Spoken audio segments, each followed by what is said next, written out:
Bonjour à toutes et à tous, merci d'être avec nous pour ce deuxième épisode de notre série consacrée à l'opération Tandem mise en place par le Grand Paris Express. Autour de la table, Muriel Carbonnet. Bonjour Muriel. Bonjour Colin. Philippe Gazeau, architecte. Bonjour Philippe. Bonjour. Et Constance Guisset, designeuse. Bonjour Constance. Bonjour.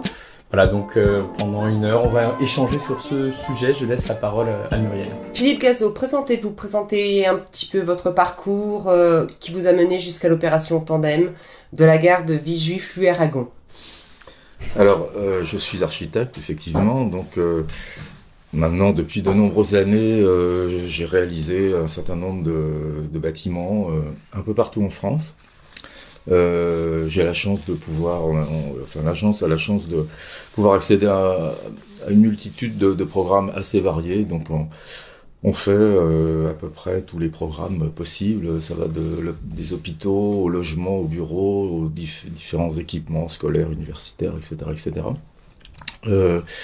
Avec depuis longtemps une approche assez attentive sur les conditions de l'habitat. On a beaucoup travaillé, on a fait pas mal de recherches, on a fait quelques expérimentations au sein de l'agence sur le logement. Et puis en travaillant sur le logement et sur les difficultés qu'avait le logement à trouver des fonciers, notamment dans les grandes métropoles, on s'est intéressé à une échelle qui n'a rien à voir avec celle du logement en fait, mais dans laquelle le logement s'insère, qui est celle de la grande échelle des infrastructures.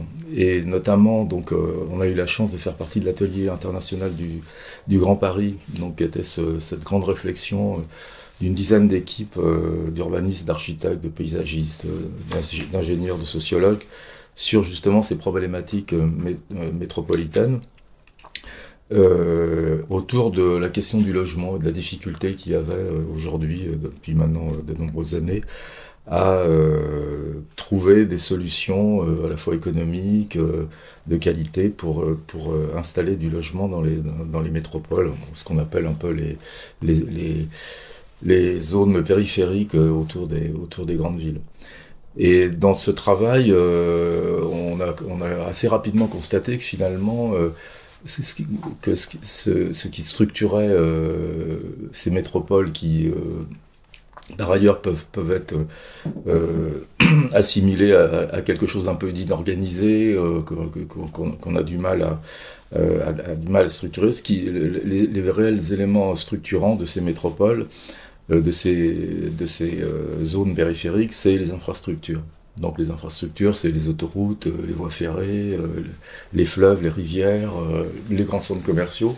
Donc on a beaucoup travaillé là-dessus et finalement, c'est ce qui nous ramène à notre sujet du jour, c'est à savoir ces lignes du Grand Paris Express, là, ce nouveau métro, qui, par son existence, va permettre de débloquer un certain nombre de choses. On a travaillé sur la métamorphose de certaines infrastructures, le périphérique, certaines friches ferroviaires, les centres commerciaux, et on s'est tout de suite aperçu que c'était possible, toutes ces métamorphoses, ces mutations urbaines étaient possibles, à condition qu'il y ait un réseau de transport collectif public qui soit à la hauteur des attentes de la population. Et donc, quand le Grand Paris Express a lancé ses consultations, donc d'équipes de maîtrise d'œuvre, qui étaient des équipes ingénierie architecte. Voilà, je me suis un peu lancé là-dedans. On a eu la chance de gagner la ligne 15 Sud avec le bureau d'études CETEC et puis 4 autres architectes qui sont des confrères que j'aime bien, enfin, en plus, qui sont des amis de longue date. Et en plus, moi, j'ai eu la chance de gagner 2 gares sur cette ligne, donc Clamart et Villejuif-Louis-Aragon. Et effectivement, donc maintenant, ça fait presque 10 ans, parce que c'était en 2013-2014. Et donc, on est un peu immergé dans ces problématiques qui sont extrêmement intéressantes, parce que là aussi, on est amené à travailler sur toutes les échelles. L'échelle métropolitaine, bien sûr, l'échelle de l'infrastructure elle-même, du sous-sol, du monde souterrain. mais aussi de la qualité évidemment des espaces qu'on va être amenés à parcourir tous les usagers du métro. Donc voilà un petit peu comment ce travail de l'agence sur les gares finalement nous dépayse pas tellement. Enfin, ça nous ramène à beaucoup de questions qu'on se pose depuis très longtemps, et d'une certaine manière ça permet d'affirmer un certain nombre d'expériences qu'on a mis en avant, notamment sur le logement, sur l'urbanité nouvelle, les mutations urbaines dans les grandes métropoles. Ouais, je vais peut-être m'arrêter là, parce que c'est peut-être un peu long. Enfin, non, mais pouvez-vous me parler plus particulièrement de la gare de Villejuif-le-Aragon, comment vous l'avez conçue, comment vous l'avez fait vivre? Alors la gare de Villejuif-le-Aragon, c'est une gare dont toutes les gares sont un peu particulières, spécifiques, hein. Je pense que c'est ce qui change beaucoup par rapport au métro parisien, que tout le monde connaît, c'est-à-dire que à la fin du 19e, on a conçu le métro parisien, il y avait cette idée d'homogénéiser et de trouver une cohérence d'ensemble à la fois dans le traitement intérieur des gares avec les fameuses faïences blanches, les entrées, avec les entrées de Guimard, etc., etc. Et là, le propos était assez différent. Moi, au début, ça m'a posé pas mal de questions, mais finalement, c'est assez logique, parce que le territoire est beaucoup plus grand. On traverse des endroits qui n'ont rien à voir les uns avec les autres, finalement, dans ce qui les relie, c'est qu'ils sont au cœur de la même métropole. Mais topographiquement, sociologiquement, architecturalement, c'est souvent des situations qui sont très, très différentes les unes par rapport aux autres. Et donc ça c'est quelque chose qui est assez intéressant finalement. Et donc la gare de Villejuif, elle a ce site particulier, c'est qu'elle est déjà à cheval un peu entre la chaussée qui l'aborde sur son long pan, et donc on a un parvis très très étroit. On a très peu de dégagement finalement quand on sort. On est tout de suite collé à l'avenue, d'où cette contrainte finalement a fait émerger une idée qui était d'en profiter, cette exiguïté un peu, un peu peut-être de la renforcer et de faire en sorte que la rue, l'espace public, tout autour de l'émergence de la gare, bascule un peu à l'intérieur de la gare. Et donc d'arriver à créer cet échange qui est pas forcément évident, alors qu'il n'est pas du tout dans le métro tel qu'on le connaît, le métro parisien. Et là, on était dans une situation très spécifique, mais assez propice à faire en sorte que le monde souterrain de la gare, y compris jusqu'au quai, finalement soit un peu visible depuis le haut, et inversement, quand on s'enfonce dans la gare ou quand on sort des quais du métro, quand on remonte, il y a cet échange très fort entre l'activité sur l'espace public, dans la rue, et l'activité intérieure de la gare. Et vous l'avez conçu en verre, essentiellement? Alors en verre, oui. Donc, alors ça a pris la forme d'une grande halle vitrée en fait, qui était assez propice pour justement faire pénétrer à la fois de la lumière, mais aussi toute l'idée physiquement d'avoir cette transparence qui pouvait aller jusqu'au plus profond de la gare. Et à partir de là, on a mis en place un dispositif, comment on pourrait l'appeler, il est à la fois architectural et spatial, autour justement de ces questions de lumière, de réflexion, de matière qui réfléchissent ou qui laissent passer la lumière. On a installé des matériaux comme l'inox polymiroir, qui justement vont démultiplier cette impression le fait que la gare est traversée à la fois visuellement mais aussi par la lumière. On a installé en élément qui est assez important, qui va jouer assez fortement avec l'œuvre de Constance, qui est cette lentille, le faux plafond au-dessus du vide en fait de la gare, est une espèce de lentille en polymiroir aussi, donc qui va jouer le rôle qui va créer cette interface lumineuse et miroir entre la rue et l'intérieur de la gare. Vous avez parlé de ce lien justement entre la gare et l'œuvre. Constance, on va y venir. Est-ce que vous pouvez présenter un petit peu votre parcours du coup, et un petit peu comme pour Philippe, comment vous en êtes arrivé à cette opportunité-là, pardon. Alors moi je suis designer à l'origine, donc je dessinais des objets dans les premières années de mon travail. Et puis progressivement j'ai commencé à faire d'autres activités, à faire de la scénographie de spectacle, des scénographies d'exposition, et un peu plus tard progressivement vraiment de l'architecture d'intérieur. Je fais à la fois du design industriel et du design vraiment de mobilier, d'usage au courant, parfois des bijoux, des accessoires. Enfin, c'est la chance aussi qu'on a, nous, designers, de pouvoir adresser un certain nombre de sujets très différents. Aujourd'hui, dans mon activité principale, il y a toujours des objets, le design, etc.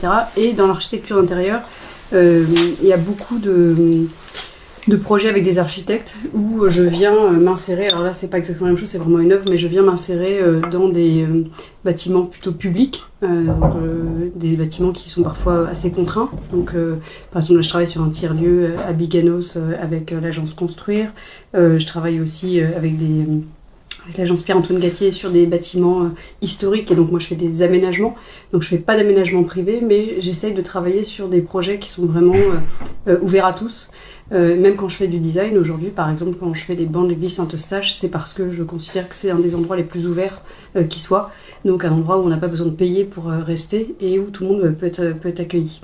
Donc de la même façon, là, j'ai la chance de faire une œuvre d'art refuge sur le chemin de Saint-Jacques-de-Compostelle. Ce sont vraiment des endroits très dédiés aux passants, à celui qui veut en fait et qui peut rester sans contrainte. Ce projet-là est arrivé par le biais du 104 et par José-Manuel Consalves qui m'a proposé en fait de présenter un projet pour la gare, enfin qui plutôt je crois a proposé à Philippe de choisir parmi deux designers, et donc Philippe était plutôt intéressé par mon travail, c'est ce que j'ai compris. Et moi j'ai tout de suite beaucoup aimé travailler dans un projet comme celui-là, parce que évidemment dans une gare c'est ce que j'appelle le flux de passage en fait. C'est vraiment tout le monde peut passer, c'est ouvert, évidemment après il faut payer son billet, mais il y a quand même une espèce d'ouverture totale. Donc là c'est pas un aménagement, c'est vraiment une pièce, une œuvre qui s'inscrit dans cette gare. Alors il faut imaginer que dans ces moments-là, on doit avoir une approche assez humble, parce qu'on arrive après 10 ans de travail, voilà, un bâtiment qui existe avec un programme colossal, et nous finalement on est juste un petit bout qui va agrémenter, mais qui peut avoir un intérêt, mais qui doit être s'inscrire de la façon la plus juste possible dans l'espace. Donc si je dois parler de la façon dont j'ai commencé, la première chose que j'ai faite, c'est évidemment de regarder la gare, de regarder les plans, et de faire une petite maquette pour comprendre les plans. Parce que donc, moi je suis pas architecte, donc je comprends les plans, mais je comprends encore mieux quand il y a un volume. Donc j'ai eu besoin tout de suite de m'approprier l'espace comme je fais très souvent, c'est-à-dire avec du carton, du papier. Et après ça, j'ai commencé à dessiner dans l'espace vraiment quelque chose qui pouvait accompagner, qui ne venait pas se mettre à un endroit perdu, ni venir entraver le passage des passants, mais vraiment venir, accompagner vraiment le flux de visiteurs et l'architecture de la façon la plus simple possible et la plus, je dirais presque amusante aussi, au sens où c'est un objet que j'ai voulu tout de suite mobile. Donc je travaille beaucoup sur les mobiles, la légèreté, etc. Mais je voulais pas que ce soit quelque chose de mortifère, je voulais pas que ce soit quelque chose qui soit là et qui, par exemple, prenne tout le passage des oiseaux qui seraient dans la gare, mais quelque chose qui accompagne le visiteur et qui rend peut-être visible des flux invisibles, et notamment les flux d'air, parce que j'ai compris assez vite que la gare était ouverte. Donc il y aura toujours de l'air, et donc on ne sait pas encore s'il y en aura beaucoup ou pas, mais il est possible que ces pales tournent et accompagnent le visiteur. Avant de revenir sur votre œuvre, vous avez dit tout à l'heure que Philippe, vous aviez le choix entre deux designers pour l'œuvre. Qu'est-ce qui vous a plu dans le travail de Constance ? Bon, moi, ce que je trouvais intéressant, c'est déjà de mettre un designer en situation de faire une œuvre d'art. Je trouve que c'est pas, enfin bon, il y en a certains qui le font. Bon, je connais bien Ronan Bourolec, là, on a l'impression même qu'il est en train de basculer. On sait plus très bien s'il est plus artiste que designer. Mais je trouve que c'est intéressant parce que ça amène une autre vision des choses. Et quand finalement malheureusement et souvent les insertions dites 1% artistiques dans les bâtiments se terminent toujours un peu mal parce que c'est très artificiel, on vient plaquer une œuvre, une fresque ou un bout de sculpture dans un coin.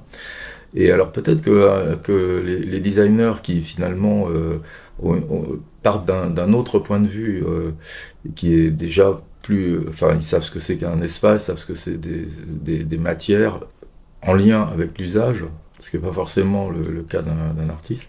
Et donc ça m'intéressait de travailler, et bon, le travail de Constance, je le connaissais, et je trouvais que voilà son approche était à la fois assez comment dire, modeste, mais dans le bon sens du terme, et en même temps, voilà, elle avait à chaque fois, elle avait une vision assez juste du projet qu'elle faisait, que ce soit un objet, une décoration, etc., etc.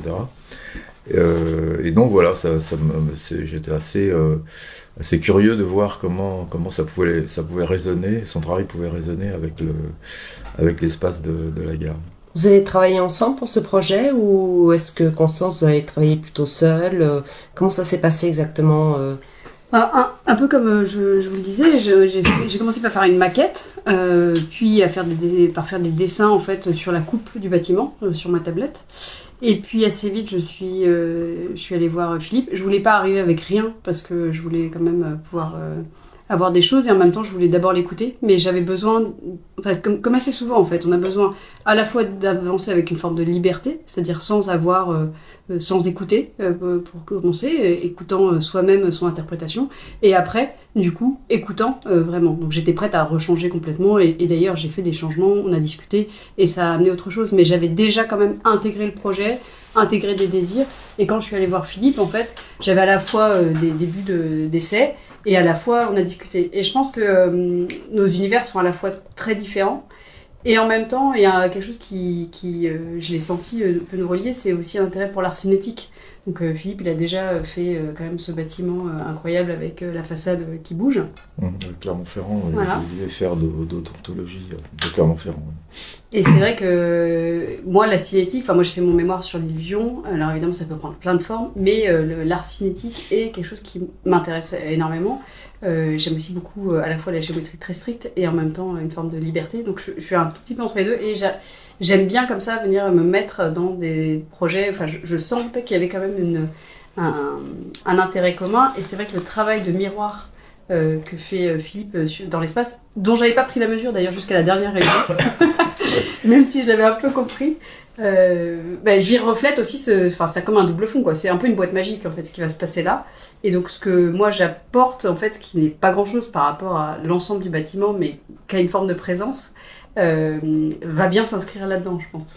Qui va être assez présent quand même. Hein, Non mais bon, évidemment, quand on s'est rencontrés, nous, la première chose qu'on a fait, c'est d'expliquer ce qu'était la gare, enfin nos intentions, ce qu'était pour nous cet espace, comment ça fonctionnait, ce qu'on essayait de mettre en place, en fait, ce que j'ai expliqué, ce dispositif spatial, un peu d'échange à la fois physique des usagers, mais qui vont parcourir un espace assez particulier quand même, à travers la lumière, tous les systèmes de reflets.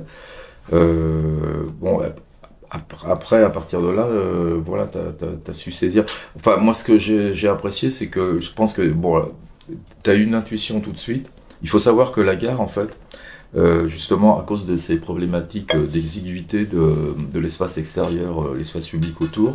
Donc il y a cette grande halle, on est quasiment collé, il y a juste un petit trottoir à la rue, et donc on a fait le choix, bon, qui était assez logique hein, en termes de flux et d'accès, de faire 2 entrées aux extrémités, sur les petits côtés de la halle vitrée, et en fait, à partir du centre, c'est complètement symétrique, en fait, et donc les deux entrées on peut se regarder, on a exactement le même espace inversé en face de soi quand on rentre dans la gare, et après les gens vont se rejoindre sur le 10 mètres plus bas, sur ce qu'on appelle le niveau d'échange, là où on est contrôlé, en fait, avant d'aller sur les quais.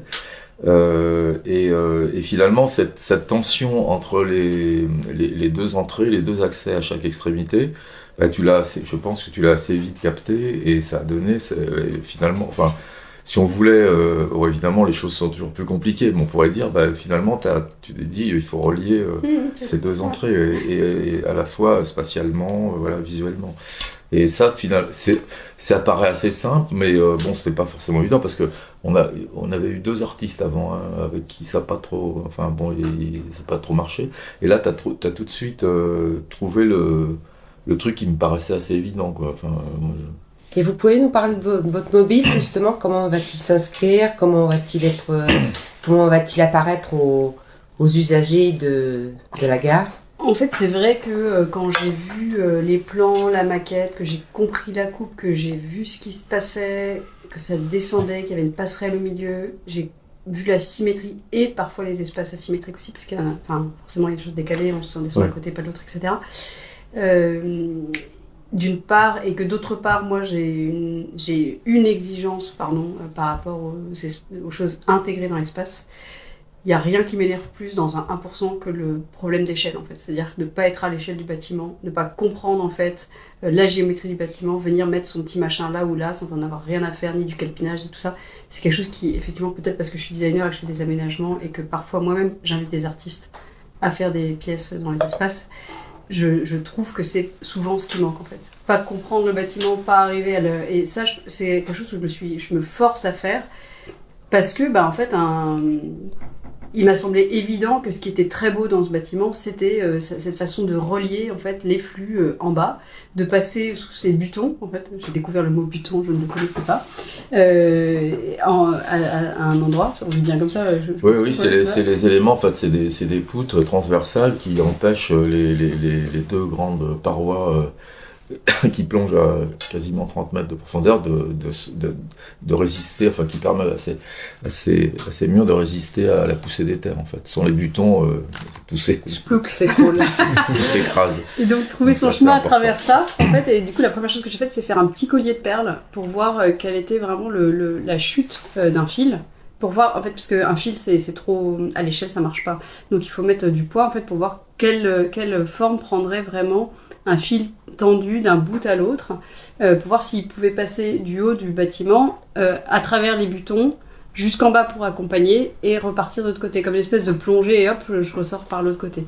Ça, c'est la première chose que j'ai faite parce que je me suis dit, bon, alors si ça marche pas, comment on fait? Parce que je vais pas faire mes muses, en fait, je vais pas faire un faux chemin, en fait. Il faut que le chemin fonctionne dans les airs comme il fonctionne sur les escaliers. Et après, une fois que j'avais dit ça, ce qui a été très long à mettre au point parce que c'est un exercice de pure forme et que la contrainte je l'avais intégrée, je crois, et qu'après j'avais plus qu'à dessiner. Et là tout à coup j'ai fait 1000 projections, 1000 essais, etc. De faire des pales en fait qui allaient tourner avec le vent, qui soient à la fois assez grandes pour être vues mais pas trop grandes pour pas gêner le voyageur. Assez répartis pour, pareil, exister le long de quelque chose, mais en même temps, pas en mettre trop non plus pour pas faire quelque chose de trop fort visuellement. La dernière fois, quand on s'est vu, on a parlé de la couleur. Donc moi, j'ai repoussé le sujet de la couleur. Je commence à voir, ça y est, la couleur qu'on va peut-être faire, mais on s'est dit qu'on allait le faire ensemble aussi sur le modèle 3D qu'ils ont fait à l'agence. Et parce que je voulais pas tout de suite commencer à mettre des choses sans comprendre vraiment complètement ce qui s'y passait. Et la couleur, bien que ce soit quelque chose qui soit très proche de mon travail, et souvent les gens définissent mon travail par la couleur, c'est quelque chose qui chez moi arrive très très à la fin. Ce qui compte, c'est plutôt la forme, l'intégration dans l'espace. Même quand je fais une architecture d'intérieur, je fais pas comme un architecte d'intérieur qui peut dire voilà, je vais mettre telle ambiance. Moi, c'est pas l'ambiance qui m'intéresse au départ, c'est plus la fonction. Et donc du coup, la couleur, je repoussais un peu. Alors évidemment, on a dû faire des images, donc j'ai changé de couleur, j'ai fait des essais, j'ai fait des choses, etc. Tout en me disant que rien n'était décidé et que tout allait arriver. Et peut-être que la dernière fois, on a trouvé un peu la couleur qui allait bien, qui serait une couleur signal. Mais voilà, donc pour vous le décrire, c'est un long fil, du coup, qui fait presque 50 mètres, je crois, hein, parce que on est à l'échelle, hein, c'est ça l'idée. 50 mètres.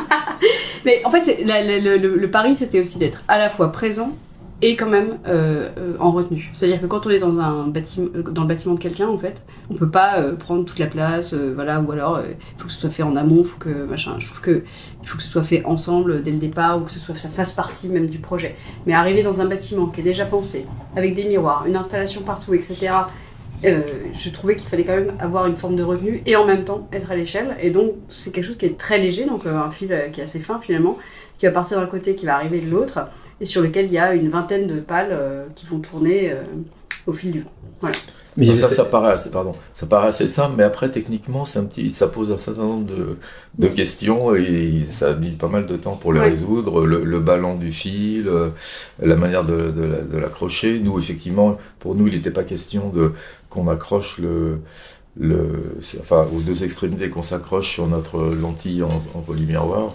Bon, déjà on avait réussi à évacuer tous les spots, tous les trucs de désenfumage et tout, donc c'est vraiment une surface immaculée. Donc il a fallu trouver des moyens de se déporter. Enfin bon, il y a eu après tout un travail voilà, de mise au point, mais qui, je dirais, c'est assez intéressant parce que c'est là où je pense le design est intéressant, parce que justement, il faut dessiner des pièces, on se pose des questions finalement physiques un peu voilà, mais bon, jusqu'aux questions d'entretien, voilà, comment on va accéder, parce que finalement tout ça est dans le vide, donc il faut savoir quoi répondre aux gens qui vont gérer la ligne, et comment on va pouvoir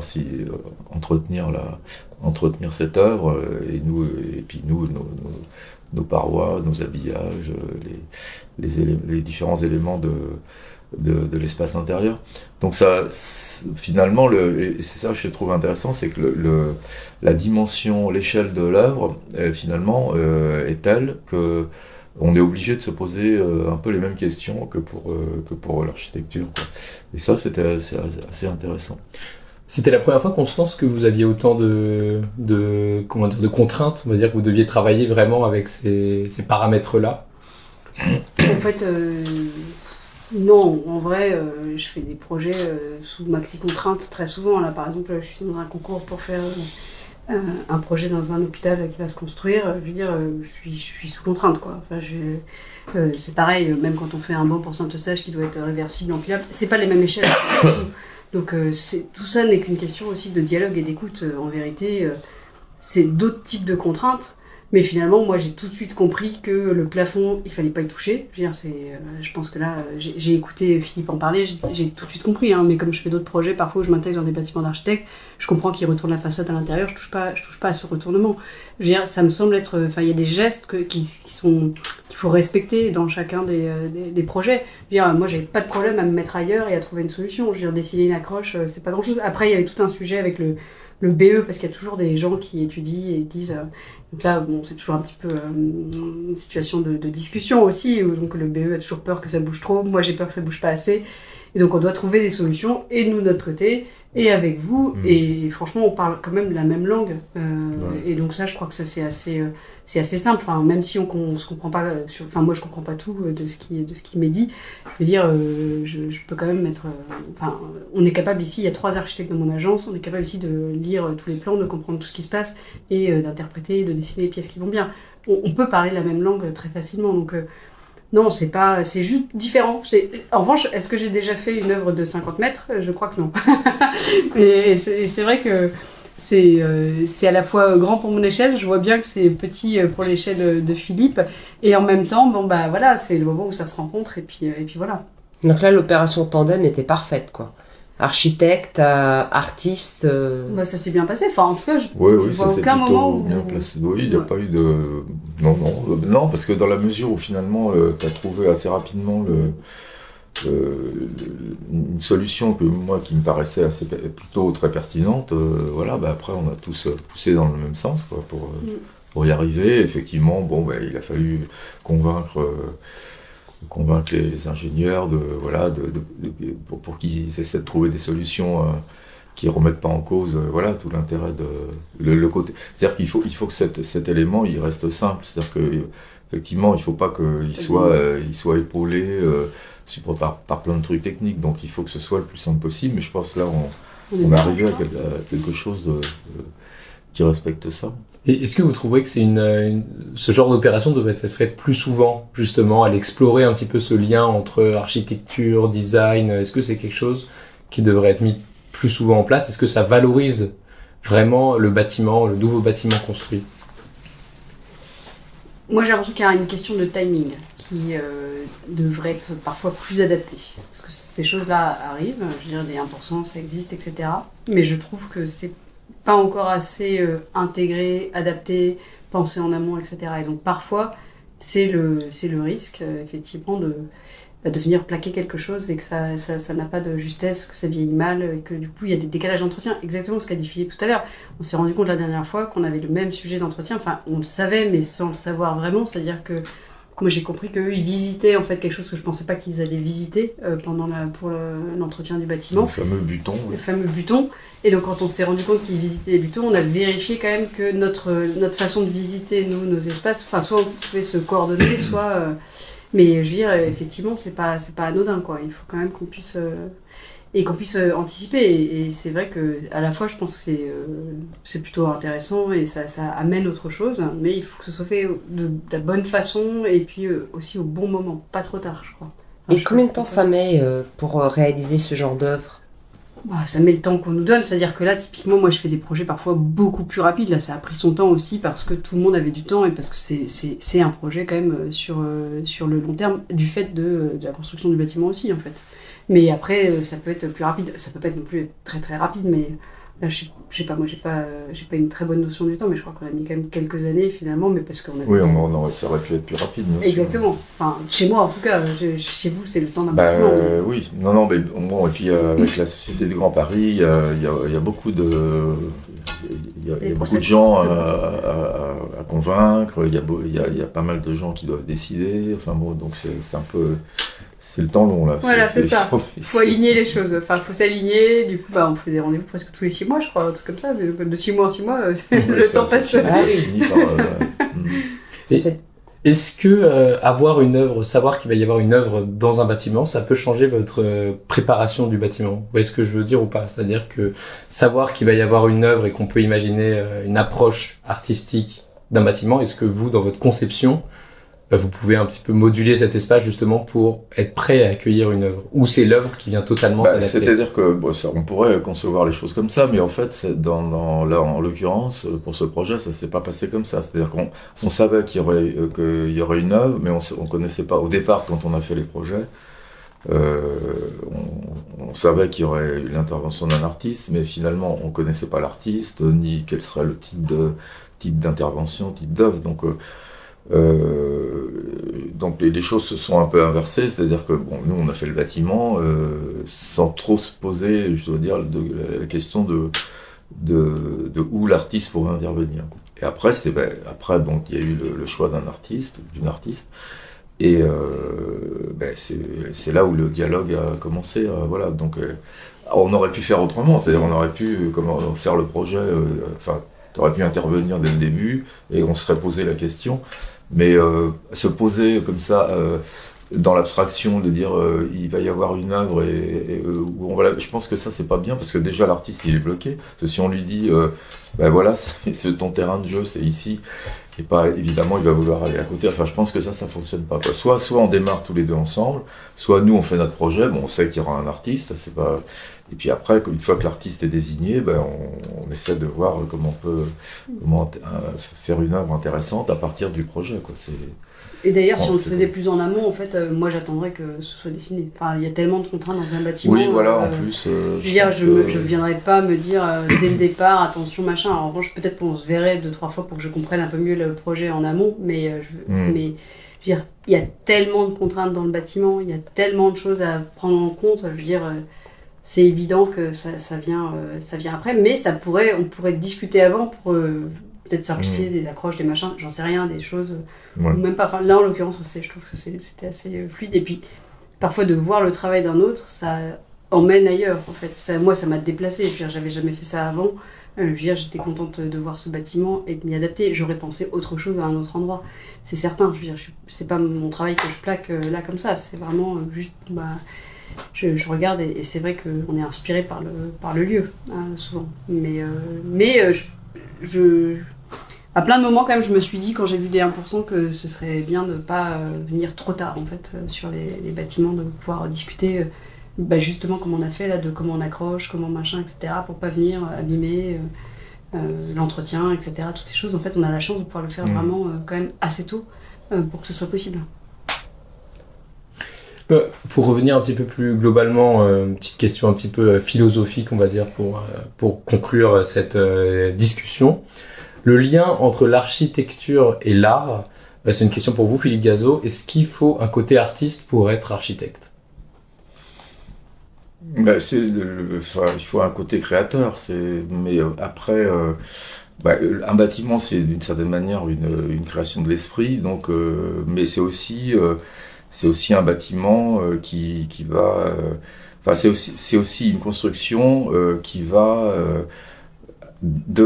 qui va devoir satisfaire pas mal de contraintes en fait. Donc la contrainte est très forte et en même temps de ces contraintes c'est ce qui un peu fait sortir l'intérêt du projet. Donc c'est une façon de créer une œuvre mais qui est complètement différente d'une œuvre artistique en fait. Donc après moi pendant très longtemps j'ai plutôt considéré que c'était plutôt un travail intellectuel d'architecte et j'avais tendance un peu à gommer ce côté artistique. C'est-à-dire que moi j'ai toujours dans mon travail et depuis mes premiers projets, je me suis toujours méfié du formalisme. Donc alors le formalisme on peut évidemment assez rapidement l'associer à la création artistique, plastique, etc. Et donc quand je fais mes projets, c'est toujours le cas, j'essaie de tirer d'une complexité, qu'elle soit contextuelle, économique, constructive. Enfin bon, voilà, c'est-à-dire que tous les sujets qu'on a à traiter, et j'essaie de mettre la forme un peu à l'écart. Et plutôt essayer de voir comment de toutes ces contraintes peuvent naître une forme qui advient d'une certaine manière, qui advient par nécessité, par le travail qu'on a fait, de voir en épuisant un peu toutes les solutions, en essayant d'affiner un peu les choses, et donc on arrive évidemment un bâtiment a une forme, on arrive à la forme et avec tout ce travail.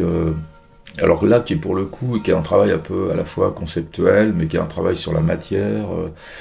Le sujet de la matière, du matériau aussi, c'est très ambigu, parce que par exemple, si vous fêtes une façade en béton ou en bois, c'est un matériau, vous l'utilisez comme ça, mais quand vous voyez le bâtiment ou quand d'autres gens vont le voir avec la lumière et tout, ils vont pas forcément. On voit autre chose en fait, on voit une expérience, une ambiance, etc. Donc donc on est un peu entre ces deux systèmes de pensée ou de conception. Moi je trouve assez intéressant en fait. Après c'est vrai que par exemple tout le dispositif qu'on a mis en place sur la gare, là, ce dispositif qui est avant tout visuel en fait, de travail sur la lumière, sur la réflexion.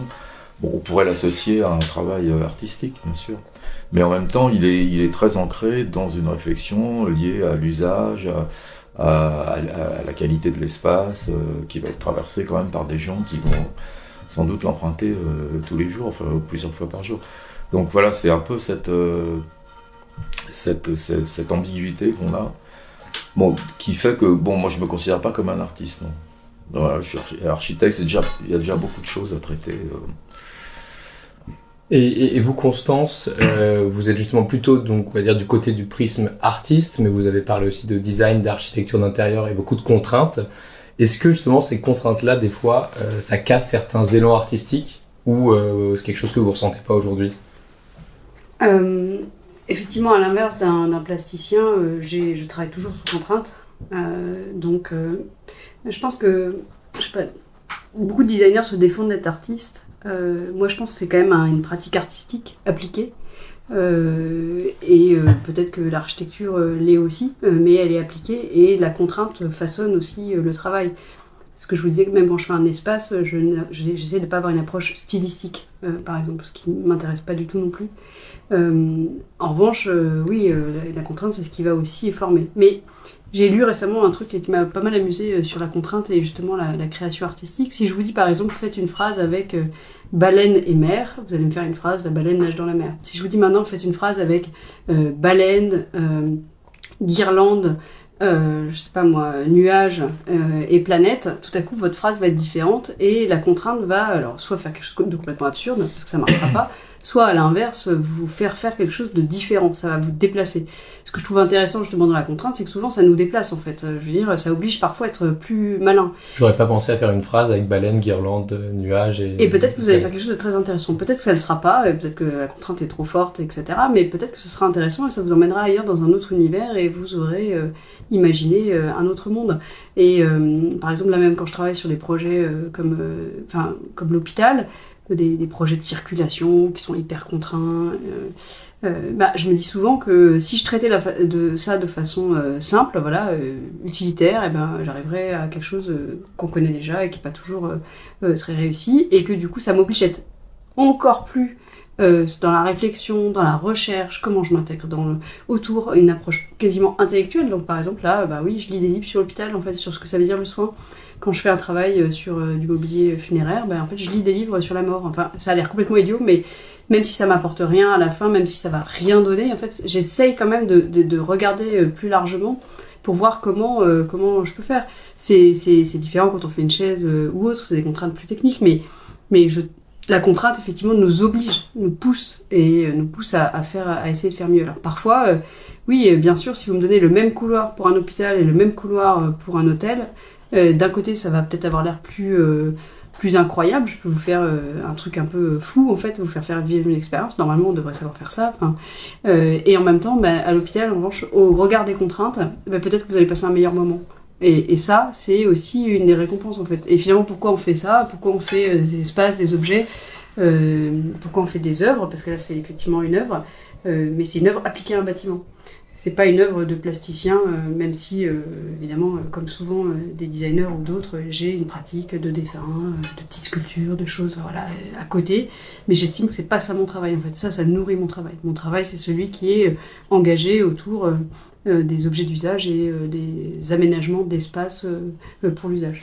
Donc, si je résume la contrainte, vous voyez vraiment ça comme un boost de créativité, en fait. Des choses auxquelles vous n'auriez pas forcément pensé sans ces contraintes. Alors, boost de créativité, je sais pas si je dirais ça, mais en tout cas, quelque chose qui m'oblige, oui. D'accord. Et j'ai plaisir, par ailleurs, à faire des projets avec beaucoup moins de contraintes. J'ai ce grand plaisir-là aussi, mais parce que justement, j'ai été dans cette contrainte avant. Mais encore une fois, mes contraintes, elles sont faibles par rapport à celles d'un bâtiment. Donc arriver, et à la fin, quand on a construit tout ça, j'imagine que Philippe le dira bien sûr mieux que moi, mais quand on arrive et qu'on a réglé tous les problèmes de flux, de machin, etc., et qu'on arrive en plus à créer un espace où il se passe quelque chose visuellement, là vous avez gagné en fait. Je veux dire, si vous faites du flux, que de la contrainte, ça marche pas. Mais si, en dépit de tout ça, si vous avez transcendé la contrainte pour arriver à faire quelque chose d'intéressant, là, tout à coup, ça devient intéressant. Et c'est ce que fait Philippe dans la gare. Et moi, à ma petite mesure, c'est ce que j'essaie de faire dans mes espaces. Ce que j'aimerais, c'est que les gens qui vont faire l'expérience de traverser cette gare fassent une expérience qui les sans les enchanter, parce que c'est pas la question, on est quand même, c'est leur trajet quotidien, mais en même temps, finalement, quand ils vont penser qu'ils vont prendre le métro le matin, que ce soit un parcours plutôt agréable et pas quelque chose de subi ou d'inconfortable. Donc, il y a cette dimension-là qui est quand même importante, c'est de savoir finalement d'avoir bien conscience que avant tout on travaille pour des usages, enfin entre guillemets des usagers, mais aussi les riverains. Je pense que ce bâtiment, on l'a fait aussi pour qu'il devienne quelque chose d'inscrit dans la ville.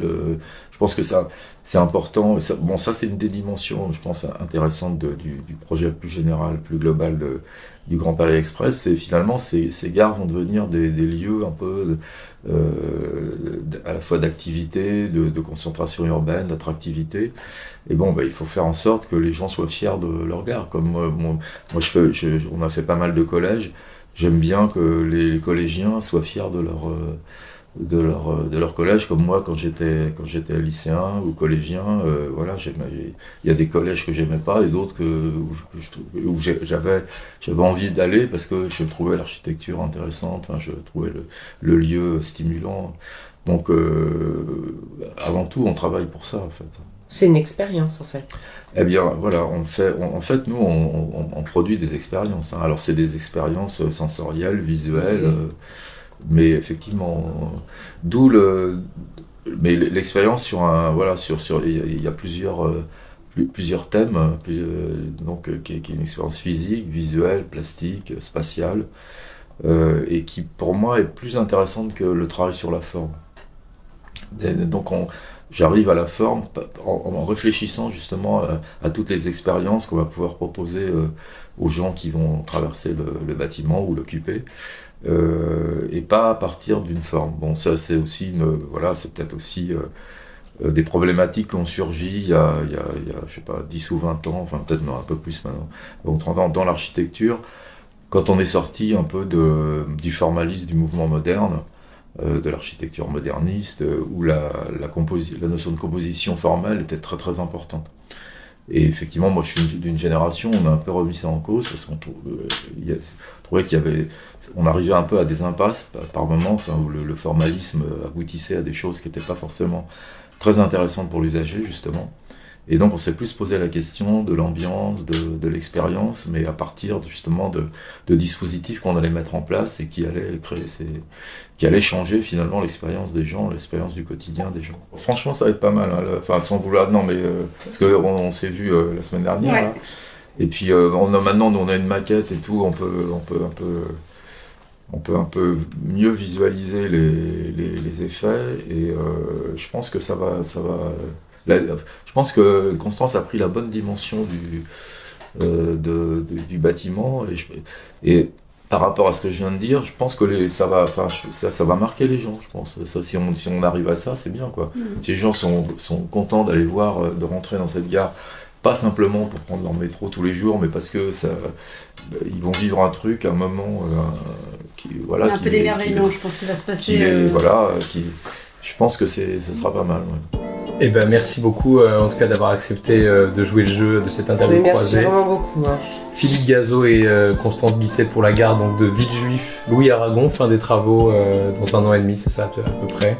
Nous, oui, fin 2025. Voilà, et ben merci beaucoup et puis à bientôt pour un prochain épisode. Merci. Merci Colin.